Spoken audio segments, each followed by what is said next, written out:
Politics assembly start అయినా కాకపోయినా నిమిషం ఒక బ్రేకింగ్ న్యూస్తో జర్నలిస్టులు ఉరుకులు పరుగులు ఏపీలో. కానీ తెలంగాణలో అట్లుండేది కాదు. 10 సంవత్సరాలు కూడా ప్రతిపక్షం అనేది కొంత అనుకున్న మెజారిటీలో లేదు కాబట్టి వన్ సైడెడ్గా కేసీఆర్ గారి ప్రభుత్వం మంచి పాలన అందించింది. అవుట్రైట్గా ఇక్కడ ప్రశ్నించే వాళ్ళ యొక్క సంఖ్య తక్కువగా ఉంది అని భావించే వాళ్ళు ఉండేవాళ్ళు. సో ఇప్పుడు అది రివర్స్ అవుతుందా? ప్రశ్నించే వాళ్ళ సంఖ్య కంటే భయపడే వాళ్ళ సంఖ్య ఎక్కువ ఉంది అని నేను అనుకున్నా. అలా కంట్రోల్ చేశారేమో మేబీ. నేను అదే చెప్తున్నా కదా, ఐ లవ్ కేసీఆర్. అది అడ్మినిస్ట్రేషన్లో అది జగన్ చూసి నేర్చుకోవాలి. కేసీఆర్ను గ్రేట్ అచీవర్. బా ఇక నేను చెప్తున్నా కదా. ఎలా ఇన్స్పైర్ అయ్యారు గురుజీ? అంటే ఆయనను చూసినప్పుడు కేసీఆర్ గారి బిహేవియర్ కావచ్చు, మెంటాలిటీ కావచ్చు, ఆయన యాక్టివిటీస్ మీకు అంటే గ్రేట్ అచీవర్గా అంటే ఏం లేదు. ఇప్పుడు నేను కేసీఆర్ నుండి అంటే ఏం లేదమ్మా, సమాజంలో తిరుగుతున్నప్పుడు ఎప్పుడు మనము నిత్య విద్యార్థిగానే ఉండాలి. ఒక్కొక్కళ్ళ దగ్గర నుండి కొన్ని నేర్చుకుంటాం. ఇప్పుడు జగన్మోహన్ రెడ్డి గారి దగ్గర నుండి, రేవంత్ రెడ్డి గారి దగ్గర నుండి నేర్చుకున్నది ఏంటంటే, నేను జగన్మోహన్ రెడ్డి గారు జైలుకు పోయినా కూడా ఒక సీఎం కొడుకు అయ్యి ఉండి అన్ని డబ్బులుండి కూడా జైలుకు పోయి కష్టాలు అనుభవించి కూడా ఆయన ఎప్పుడు తన కాన్ఫిడెన్స్ను కోల్పోలే. అట్లనే రేవంత్ రెడ్డి గారు కూడా 109 కేసులు పెడితే కూడా ఆయన ఎప్పుడు చెల్లించలే. ఆయన టార్గెట్ సీఎం పదవే. సో అట్లా ఉన్నారు కాబట్టి వాళ్ళు అచీవర్స్ అయ్యారు. వాళ్ళు అంత హార్డ్ వర్క్ చేయకపోతే చాలామంది ఏదో ఉత్తుత ఇవాళ వేణుస్వామి వచ్చి టీవీ ముందర కూర్చొని మాట్లాడలే, ఒక టంగ్ స్లిప్ అయ్యి నోరు జారితే 30 ml అన్నట్టుంటుంది కథ. టీవీలో టెలికాస్ట్ అవుతుంది. గుర్తుంది కదా? గుర్తుందో మర్చిపోయినా మనం. గుర్తుంది. మరి అట్లుంటుంది కథ. మనం ఒక్కసారి ఎయిర్లోకి వెళ్ళిపోయింది అనుకో, వాయిస్ ఆడుకుంటారు జనాలు. అట్లనే కేసీఆర్ గారు అడ్మినిస్ట్రేటర్ అయిన తర్వాత రాజశేఖర రెడ్డి గారి దగ్గర ఉన్న గొప్పతనం ఏంది అంటే, పెద్ద ఆయన దగ్గర ఉన్నది ఏంటి అంటే ప్రేమతో సరెండర్ అయ్యేవాళ్ళు. పెద్ద ఆయనకు కేసీఆర్ గారికి భయంతో సరెండర్ అవుతారు. తేడా అది. రాజశేఖర రెడ్డి గారు ప్రేమతో సరెండర్ అయిపోతారు. ఇదే భయం అక్కడ కూడా ఉండేది, కానీ ప్రేమతో సరెండర్ అయ్యారు. ఈయనకు భయంతో సరెండర్ అయ్యారు. మొత్తం మీద నువ్వు భయమో ప్రేమలో సరెండర్ కావడం ముఖ్యం. ఆధీనంలో ఉంచుకోవడం. నాకు అది నచ్చింది. ఆ కమాండ్ చేయడం అనేది గొప్ప విషయం. ఏకఛత్రాధిపత్యం ఇక అంతే. ఇక ఏకఛత్రాధిపత్యం. సరే ఇప్పుడు రేపు వచ్చిండా రాలేదా తర్వాత ఏమైతే దశాచిత్రం, అరే ఆడు దశ తిరిగిందిరా, నిజంగా దశ తిరిగింది. అయింది 2014 నుండి 24 వరకు ఈ కింగ్ అంటే కింగ్ లెక్కనే బతికిండు. పెద్ద ఆయన రాజశేఖర రెడ్డి గారు కూడా కింగ్ లానే బతికారు. సౌత్ పాలిటిక్స్కి సంబంధించి వీళ్ళు గుర్తుంచుకోవాల్సిన, వీళ్ళ పరిపాలన గుర్తుంచుకునే విధంగా ఉంటుంది అనటానికి చాలా అంశాలు ఉన్నాయి. తెలంగాణ జాతిపిత కేసీఆర్, అది ఒక్కటి చాలమ్మా. ఆయన ఏం చేసిండు అనేది సెకండరీ. తెలంగాణ రావాలి అనేది నా చిరకాల వాంఛ. తెలంగాణ తీసుకొచ్చాడు. ఆయన సీఎంగా ఉన్నా లేకపోయినా ఆయన తెలంగాణ జాతిపిత, అచీవర్ అంతే. నాకు తెలంగాణ ఇచ్చిన జాతిపిత అంతే. ఇంకా ఆయన పేరు అది చరిత్రలో నిలిచిపోతుంది. ఇక అది మామూలు కాదు కదా. ఆయన సీఎంలు ఇవన్నీ వేస్ట్ మాటలు. ఆయనకు ఉన్న బిరుదు ముందు, జాతిపిత అనే బిరుదు ముందు, తెలంగాణ జాతిపిత అనే బిరుదు ముందు ఇవన్నీ ఇంకా పక్కకు పోయినట్టే. సో ఈ బిగ్ అచీవర్. ఇంకా వేరే వాళ్ళతో కంపేర్ చేస్తే ముఖ్యమంత్రుల పాలన వేరు. ఇప్పుడు చంద్రబాబు నాయుడు 1994 నుండి 2004 వరకు 92లో ఫైనాన్స్ మినిస్టర్గా నేనే కూర్చోబెట్టిన, 94లో సీఎంగా నేనే కూర్చోబెట్టిన, 98, 99లో నేనే సీఎంగా కూర్చోబెట్టిన. ఇవాళ కూడా ఈనాడు పేపర్ తీస్తే ఫ్రంట్ పేజీలో నా బొమ్మ ఉంటుంది చంద్రబాబు నాయుడు గారితో. ఇప్పటికి కూడా మీరు చూడవచ్చు ఆ ఫోటో. సో అప్పుడు నేను నా కళ్ళతో చూసిన is a big achiever, big administrator. ఆయన వస్తుంటే ఐఏఎస్లో కూడా భయపడ్డటువంటి సిచ్యువేషన్ నేను చూసిన. అదే చంద్రబాబు నాయుడు గారిని 2014లో చూడలేకపోయినా, ఎందుకంటే తర్వాత ఆయనకున్న చరిష్మ పోయింది. కానీ ఆ 10 ఏళ్ళు ఆయన అడ్మినిస్ట్రేషన్ చేసింది, అదొక చరిత్ర. అట్లనే రాజశేఖర రెడ్డి గారు ఆ రాజసం ధోతిలో కూడా, ఆ రాజసం పంచకట్టులో కూడా ఆ రాజసం ఎవరు చేయరు. అట్లనే కేసీఆర్ గారు అడ్మినిస్ట్రేషన్ ఏంటి అంటే భయపెట్టైనా సరే అట్లా నిలబెట్టారు. సో అది ఆయన స్పెషాలిటీ. సో వీళ్ళందరూ చరిత్రలో నిలిచిపోయే మనుషులు. Okay, right. 2 రాష్ట్రాల్లో జనసేన పార్టీ యొక్క ప్రభావం, జనసేన పార్టీ స్థాపించిన అధినేత యొక్క ఇంపాక్ట్, పవన్ కళ్యాణ్ గారు ఇక్కడ పాలిటిక్స్లో 6 స్థానాల్లో వాళ్ళ అభ్యర్థులను పెట్టి 8 స్థానాల్లో పెట్టారు. 6 స్థానాలు ఐ థింక్ ఆయన ప్రచారం చేసినట్లున్నారు ఇక్కడ. సో ఎలాంటి ఇంపాక్ట్ 8 స్థానాల్లో ఏమైంది? డిపాజిట్ కూడా రాలేదు. నేను ఎప్పుడో చెప్పిన పరిస్థితులు బాగాలేవు అని చెప్పిన. ఎవరికి? పవన్ కళ్యాణ్ గారికి. ఓకే, ఏంటి తన జాతకం? ఏలినాటి నడుస్తుంది. ఓకే, 2025 వరకు ఏలినాటి నడుస్తుంది. ఇవాళ ఆంధ్రప్రదేశ్లో ఆయన ఇండిపెండెంట్గా కొట్లాడుంటే ఇవాళ మెయిన్ అపోజిషన్ అవుతాడు. రేపు పొద్దున 24లో జగన్ గారికి వ్యతిరేకంగా ఫైట్ చేస్తే ఆయనకి 20 నుండి 25 సీట్లు వచ్చి ఆయన అపోజిషన్ ప్లేస్లో కూర్చుంటుండే. ఓకే. సో మనం చెప్తే నేను అదే చెప్తున్నా, మన మాట వినాలే అనే రూల్ ఎక్కడుంది? ఎవరిష్టం వాళ్ళది. ఓకే. సో పవన్ కళ్యాణ్ గారికి వస్తూ ఉన్న ఫాలోవర్స్ని చూసి ఎంత ఇంపాక్ట్ ఉంటుందో అని భయపడిపోతుంటారు చాలా సందర్భాల్లో. నేను కూడా తెలంగాణలో నాగర్ కర్నూలు సభను చూసా, కూకట్పల్లిలో ర్యాలీని చూసా. ఆ క్రౌడ్ అంతా చూసి ఖచ్చితంగా కూకట్పల్లిలో అయితే నేను ఖచ్చితంగా జనసేన అభ్యర్థి గెలుస్తారని అనుకున్నాను. ఎందుకు అంటే అంత వేవ్ కనిపించినట్టు అనిపించింది నాకు. బట్ గ్రౌండ్లో అలాంటి పరిస్థితి ఏమీ లేదు. అభిమానం వేరు, ఓటేయడం వేరు. ఎందుకు అది ఎక్కడైనా అంతే, ఇక్కడనే కాదు. ఓటుకి ఎందుకు కన్వర్ట్ అవ్వట్లేదు పవన్ కళ్యాణ్ గారు? ఆ మాటకు వస్తే మన భారతదేశ ప్రధాని ఎవరు ఉండాలి? రాహుల్ గాంధీ గారు కాదు, రజనీకాంత్ కానీ అమితాబ్ బచ్చన్ కానీ ఉండాలి. మీరు ఇటు కంపారిజన్ ఓకే. వాళ్ళిద్దరే ఉండాలి. అప్పుడు భారతదేశానికే కాదు, ప్రతి స్టేట్ సీఎం ఒక సినిమా యాక్టర్ అయి ఉండాలి. అంతే కదా. హయ్యెస్ట్ జనాలు ఎవరికి వస్తారు? తలైవకి వస్తారు. రజనీకాంత్ వచ్చిండు అనుకో, జనాలందరూ వచ్చి నిలబడతారు రోడ్డు మీద. మరి ఆయన ప్రధానమంత్రి కావాలి, అమితాబ్ బచ్చన్ రాష్ట్రపతి కావాలి. అట్లనే మిగిలిన స్టేట్ సీఎంలందరూ ఆయా స్టేట్ హీరోలు కావాలి. ఎందుకైతే లేరు? ఎన్టీ రామారావు తర్వాత ఎందుకు అంత అవుతుంది? ఇవాళ తెలుగుదేశం పార్టీ అధినేతను తీసుకుపోయి జైల్లో పెట్టినా కానీ మాట్లాడకుండా జూనియర్ ఎన్టీఆర్ ఎందుకు మాట్లాడతలేడు? అంటే నిజాలు తెలుసు కాబట్టి, గ్రౌండ్ లెవెల్లో పరిస్థితులు అనుకూలంగా లేవు కాబట్టి. రైట్. బాదాంకాయలు పల్లికాయలు అమ్ముకునేటోడు కూడా వన్ డేలో సెలబ్రిటీ అవుతాడు. అంత మాత్రం మనకు ఓట్లు వేస్తామనుకుంటే తప్పు. రైట్. బర్రెలు కాల్చుకునే అక్క వీడియో పెడితే సపోర్ట్ కొడతాం, కానీ ఓట్లు వేయం, ఓన్లీ సపోర్ట్ కొడతాం. అంతే. పవన్ కళ్యాణ్ గారి పరిస్థితి కూడా బర్రెలక్కతో సమానం అంటారా? బర్రెలక్కతో సమానం అనట్లేదు నేను. అనేది సెలబ్రిటీ స్టేటస్ వేరు, జనాలు రావడం వేరు, ఆ వచ్చిన వాళ్ళు ఓటు హక్కు కింద కన్వర్ట్ అవ్వడం వేరు. నేను మాట్లాడేది అది. దాన్ని చూసి జనాలను చూసి ఓట్లు పడతాయి అనుకోవడం తప్పు అని చెప్తున్నా.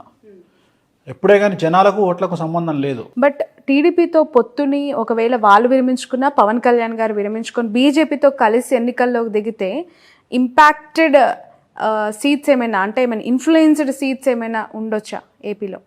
ఇప్పుడు ఇండివిజువల్గా పవన్ కళ్యాణ్ రేపొద్దున కూడా టెక్నికల్గా మాట్లాడితే పవన్ కళ్యాణ్ గారు పోటీ చేస్తే టీడీపీ ఓటు పవన్ కళ్యాణ్ గారికి కన్వర్ట్ అవుతుందా? నా simple question. Janasena vote TDP convert అవుతుంది, కానీ టీడీపీ ఓటు కన్వర్ట్ అవుతుందా? నా ప్రశ్న ఇది, పెద్ద ప్రశ్న ఇది. దీనికి ఆన్సర్ చేస్తే జవాబు వస్తుంది. నేను అడిగే ప్రశ్నకు ఆన్సర్ చేయి. టీడీపీ ఓటు జనసేన కన్వర్ట్ అయ్యే అవకాశం ఉండదు. పొత్తు పెట్టుకున్నప్పుడు ఇయ్యరు. తెలంగాణలో 8 చోట్ల జనసేన పోటీ చేసింది. ఎవరితో కలిసి పోటీ చేసింది? బీజేపీతో కలిసి పోటీ చేసింది. సంస్థాగతంగా ప్రతి కాన్స్టిట్యున్సీలా సరే పోనీ వద్దు అనుకుందాం, అట్లీస్ట్ ఒక 8 కాన్స్టిట్యున్సీలలో ఒక 4 కాన్స్టిట్యున్సీలలోనన్నా 15,000 ఓట్లు పడాలి కదా. అట్లీస్ట్ 16,000 ఓట్లు పడితే డిపాజిట్ దక్కుతుంది. అంటే బీజేపీ ఓట్లు 15,000 ఓట్లు కూడా లేవా కాన్స్టిట్యున్సీలో? ఆ 15,000 ఓట్లు ఎందుకు కన్వర్ట్ కాలే జనసేనకు? ఇదే ప్రశ్న ఆంధ్రాలో ప్రత్యక్షమవుతుంది, ఉత్పన్నమవుతుంది. నేను అడిగే ప్రశ్న ఇది. జనసేనకు బీజేపీ ఓటు షేరు ఎందుకు కన్వర్ట్ కాలేదు తెలంగాణలో?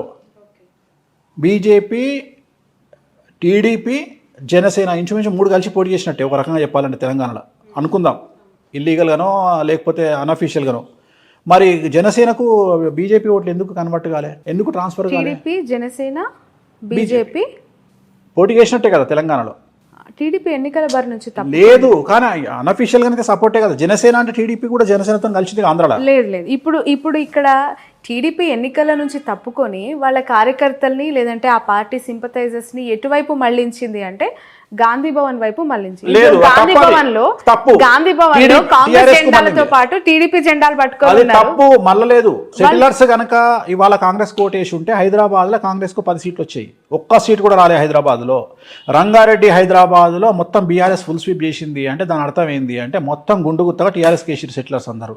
ఎవ్వరు కూడా చంద్రబాబు నాయుడు ఇష్యూస్ బేస్ చేసుకొని ఏ ఒక్కడు కూడా కాంగ్రెస్ పార్టీకి వెయ్యలేదు అనేది తేటతెల్లమవుతుంది. సో టీడీపీ సింపథైజర్స్ కావచ్చు, టీడీపీ నాయకులు కావచ్చు, చంద్రబాబు మనుషులు ఎవ్వరు రేవంత్ కు సపోర్ట్ చేయలే. చేసుంటే ఇవాళ సిటీ మొత్తం కనీసం 10 సీట్లు కొట్టేది. అప్పుడు ఇంకా కాంగ్రెస్ కి ఇంకా ఎక్కువ సీట్లు. నేను అదే చెప్తున్నా, 10 సీట్లు కొట్టేది హైదరాబాద్ లో. కొట్టలేదు అంటే ఫుల్ అసలు కన్వర్టే కాలే. మొత్తం యాజ్ ఇట్ ఈజ్ గా ఓట్లన్నీ గుండుగుత్తగా టీఆర్ఎస్కి వెళ్ళి. సో ఇది జరగలేదు. అంటే జనాలు చంద్రబాబు నాయుడు ఇష్యూని వేరే రకంగా చూసారు, తెలంగాణ ఇష్యూని వేరే రకంగా చూసారు. రెండోది, సెటిలర్స్ అనే పదం ఇక మీదట వాడొద్దు. వాళ్ళు కూడా తెలంగాణలో భాగస్వాములే. ఎందుకంటే వాళ్ళు తెలంగాణ పీపుల్ లాగానే బతుకుతున్నారు. వలస వచ్చిన వాళ్ళు కానీ ఎక్కడ కూడా సెటిలర్స్ లాగా లేరు. అందువల్ల వాళ్ళు ఓన్ చేసుకొని ఓట్లేసారు తెలంగాణ. బట్ కేటీఆర్ గారు చేసిన కొన్ని చంద్రబాబు నాయుడు గారి అరెస్ట్ విషయంలో కమెంట్స్ అనేవి నెగిటివ్ ఇంపాక్ట్ చూపించాయి పార్టీకి అనేది చాలా. ఒకవేళ ఎలక్షన్ రోజుకు ఆయన లోపల ఉంటే జరిగేదేమో, అప్పటికే ఆయన వదిలేసారు, అందువల్ల ఆ ఇంపాక్ట్ పడలేదని చెప్తున్నా. ఆయన లోపల ఉంటే ఫీలింగ్ మారేమో, కానీ ఆయన బయట ఉన్నట్టే కదా, దాని వేడి తగ్గిపోయింది అప్పటికి, ఆ సీన్ వేడి తగ్గిపోయింది కాబట్టి జనాలు కూల్ అయిపోయింటారు. సో తెలంగాణలో టీడీపీ ఇంపాక్ట్ లేదు, జనసేన ఇంపాక్ట్ లేదు, జీరో లేదు, ఉండబోదు, ఫ్యూచర్లో కూడా ఉండదు. ఓకే, ఏపీ పరిస్థితికి చంద్రబాబు నాయుడు గారు ఇన్ ఫ్యూచర్ మీరు 2 టర్మ్స్ ఇప్పుడు జగన్మోహన్ రెడ్డి గారే వస్తారంటున్నారు కదా, నెక్స్ట్ 2 టర్మ్స్ జగన్మోహన్ రెడ్డి గారు వస్తారు. 2024-29 ఎవరు జగన్మోహన్ రెడ్డి వస్తాడు, ముఖ్యమంత్రి ఆయనే అవుతారు. మరి ఆయన పార్టీ అన్నప్పుడు ఆయన అంటే మీ నోట్ నుంచి చెప్పాలి. జగన్మోహన్ రెడ్డి గారు 2024లో మరియు 2029లో ఆయనే ఆంధ్రప్రదేశ్ రాష్ట్రానికి ముఖ్యమంత్రిగా ఉండబోతా ఉన్నారు. డామ్ షూర్ గా ఇది రికార్డ్ అవుతుంది కదా బాబు, రికార్డ్ చేస్తున్నా. ఆ తర్వాత అయినా చంద్రబాబు నాయుడు గారు ముఖ్యమంత్రి అయ్యే అవకాశం ఉందా? ఏందమ్మా రాసుకొచ్చుకుంటా, 200 ఏళ్ళు బతుకుతాను బడే ఉన్నావు నువ్వు, నాకు అర్థమైతే లేదు. అంటే 74 ఏళ్ళు ఇప్పటికే అన్నారు తెలంగాణలో రేవంత్ రెడ్డి గారు సీఎం కాదమ్మా, 74 ఏళ్ళు ఆయన రాజకీయ గండం ఉంది, పరిస్థితులు అనుకూలంగా లేవు కాంగ్రెస్ పార్టీకి అని చెప్పారు. ఏపీలో జగన్మోహన్ రెడ్డి గారు 2 టర్మ్స్ వచ్చిన తర్వాత ఏమైనా సిచ్యువేషన్స్ బ్యాడ్ గా వెళ్లే అవకాశం కనిపిస్తుంది? ఏం లేదు, ఇంకా రేపు 2024లో జగన్మోహన్ రెడ్డి సీఎం అయినాక టీడీపీ అనే పార్టీ ఏడు ఉంటుంది, ఓకే, తర్వాత చూద్దాం. కదా ఆ పార్టీ 29 వరకు సస్టైన్ అయినప్పుడు కదా,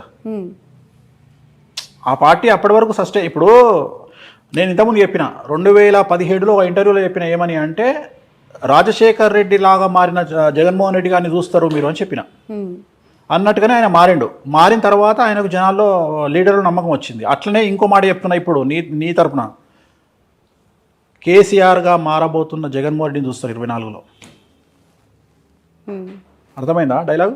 ఓకే, కంట్రోల్ చేస్తాడు, ఓకే, అందరినీ కంట్రోల్ చేస్తాడు. సో ఇంకా తిరుగులేదు జగన్మోహన్. స్థానబలం ఏంటంటే, స్థానబలం మేము తెలంగాణలో ఉన్నాం కాబట్టి ఆంధ్రలో మమ్మల్ని ఏం చేస్తారు అని చాలా మంది అనుకుంటారు. కానీ బట్ కుటుంబానికి సంబంధించి పదే మాట్లాడుతూ ఉన్న వాళ్ళకి అంటే ఇంపాక్ట్ ఏ విధంగా ఉంటుంది అంటారు? ఈ ఎలక్షన్స్ టైంలో చెల్లి షర్మిల గారు తెలంగాణకు వచ్చేసారు, తల్లి గౌరవ అధ్యక్షురాలుగా రాజీనామా చేశారు, ఇప్పుడు ఆయనతో భార్య ఉన్నారు భారతి గారు, పరోక్షంగా సపోర్ట్ చేసినా కూడా ఆమె ప్రత్యక్ష రాజకీయాలకు వచ్చే అవకాశం ఉందంటారు? లేదమ్మా, లేదు, రారు. ఓకే, ఆ నెసిటీ లేదు వాళ్ళ ఫ్యామిలీకి అవసరం ఏముంది? ఇప్పుడు సరే, ఇప్పుడు షర్మిల ఫైటింగ్ ఇంకోటో అవన్నీ వ్యక్తిగతమైన అంశాలు. ఇప్పుడు తెలంగాణలో నాకు తెలిసిన ఫ్యామిలీ ఉంది, అన్న టీఆర్ఎస్లో ఉన్నాడు, తమ్ముడు బీజేపీలో ఉన్నాడు, వాళ్ళ పెద్దన్న కాంగ్రెస్లో ఉన్నాడు. వాళ్ళు అనామకులు కాబట్టి వాళ్ళ గురించి మాట్లాడుకోము. ఇది సీఎం ఫ్యామిలీ కాబట్టి మాట్లాడుకుంటున్నాం. అట్లా ఎన్ని ఫ్యామిలీలు లేవు తెలంగాణలో, నాకు తెలిసిన వాళ్ళు మస్తు మంది ఉన్నారు. సో అది కామన్ కదా, దాన్ని పెద్ద విశేషించి మాట్లాడుకోవాల్సినటువంటి అవసరం లేదు. వాళ్ళ జాతకరీత్యా ఉంటుంది. షర్మిల జాతకము, షర్మిల ఆంధ్రప్రదేశ్లో ఎంపీ కావాలి అంటే జగన్మోహన్ రెడ్డి చెప్పినట్టు ఉంటుంది, అన్న నాకు ఎంపీ అంటది, రాజ్యసభ ఇస్తాడు, ఎంపీ ఇస్తాడు, పోతుంది. ఆమె జాతకంలో రాజయోగం అనుభవించే పరిస్థితి లేదు కాబట్టి వ్యతిరేకమైన నిర్ణయాలు తీసుకుంటుంది. So actually nothing but decision. ఆమె తీసుకునే నిర్ణయాలు ఆమె జీవితము. ఆమె పార్టీ పెట్టినా, తెలంగాణలో కాంగ్రెస్ పార్టీకి పోయినా, లేకపోతే ఇంకో మాట మాట్లాడినా, ఇవన్నీ కూడా రాజకీయ జాతకపరమైన అంశాలే కదా. సో ఆమె తీసుకునే నిర్ణయాలు, ఆమె మాట్లాడే మాటలు ఆమె జీవితాన్ని డిసైడ్ చేస్తాయి. ఎలా ఉండబోతుంది అంటారు షర్మిల యొక్క? పెద్ద గొప్పగా ఉండదు. ఓకే, షర్మిల గారు జగన్ దగ్గరికి పోతే హ్యాపీగా ఉంటుంది ఆమె జీవితం. ఆయన లేకుండా ఆమెను ఊహించుకోలేం.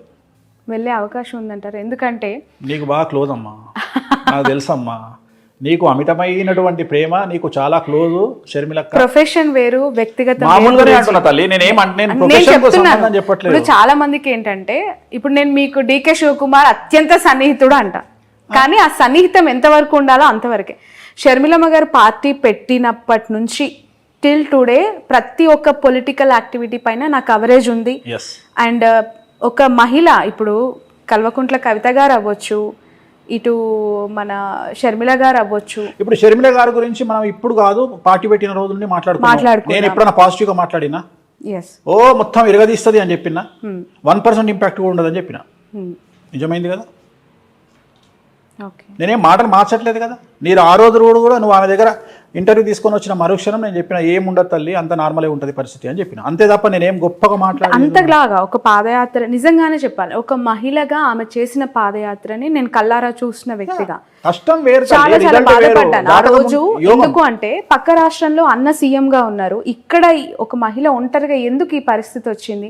మోరోర్ అన్న గెలుపులో ఆమె పాత్ర ఉంది, ఆమె భాగస్వామి ఉన్నప్పుడు ఇక్కడ ఎందుకు పెట్టింది అనేది నాకు పదే పదే రేజ్ అయిన క్వశ్చన్. దానికి ఇప్పటివరకు నాకు ఆన్సర్ దానికి జాతకపరమైన విశ్లేషణ అంతే, వాళ్ళ వ్యక్తిగతమైన నిర్ణయాలు. Astrology is nothing but decision. అదే చెప్తున్నా కదా, ఆ నిర్ణయం ఎందుకు తీసుకున్నారు అంటే దానికి మనం ఏం చెప్తాం? ఇప్పుడు మన వేరే గ్యాప్స్ అనేవి ఉన్నాయంటారా? ఖచ్చితంగా నాకు కుటుంబం పట్ల అవగాహన లేదు, వ్యక్తిగతమైనటువంటి అంశాల జోలికి నేను వెళ్ళను. నేను జాతకపరంగా మాట్లాడతా. నేనేమంటా, ఇదే షర్మిల గారు నా దగ్గరకు వచ్చి, అనిల్ గారు నా దగ్గరకు వచ్చి, ఏమండి ఒక మాట మాకు ఒక ఐడియా అడ్వైజ్ ఇవ్వండి అంటే, ఎంబడే మీ దుకాణం బంద్ చేసి జగన్ గారిని కలవండి అని చెప్తా. ఎందుకు? అక్కడ పోయి కూర్చుంటే మీకు ఆల్రెడీ ఏదో పదవి ఇస్తాడు, హ్యాపీగా ఎంజాయ్ చేస్తారు లైఫ్, ఒక సీఎం చెల్లెగా లైఫ్ ముందుకెళ్తుంది. ఇంత కష్టాలు మీరు పడాల్సిన అవసరమే లేదని చెప్తా నేను. కానీ వాళ్ళు మనల్ని అడగరు, మనం చెప్పాం, అయిపోయింది. సో ఇట్లనే astrology is nothing but decision. వారసులకి సంబంధించిన ప్రశ్న ఇది.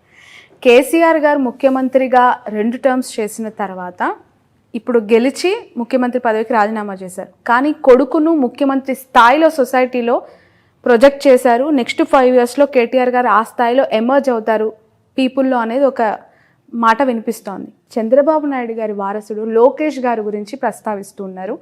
లోకేష్ గారు ముఖ్యమంత్రి అయ్యే అవకాశం కానీ, పాదయాత్రను మరొకసారి దిగ్విజయంగా నాన్ స్టాప్గా స్టార్ట్ చేసి ఎండ్ చేసే పరిస్థితి కానీ, పీపుల్స్ లీడర్గా ఎస్టాబ్లిష్ అయ్యే అవకాశం కానీ ఉందా అని చెప్పి.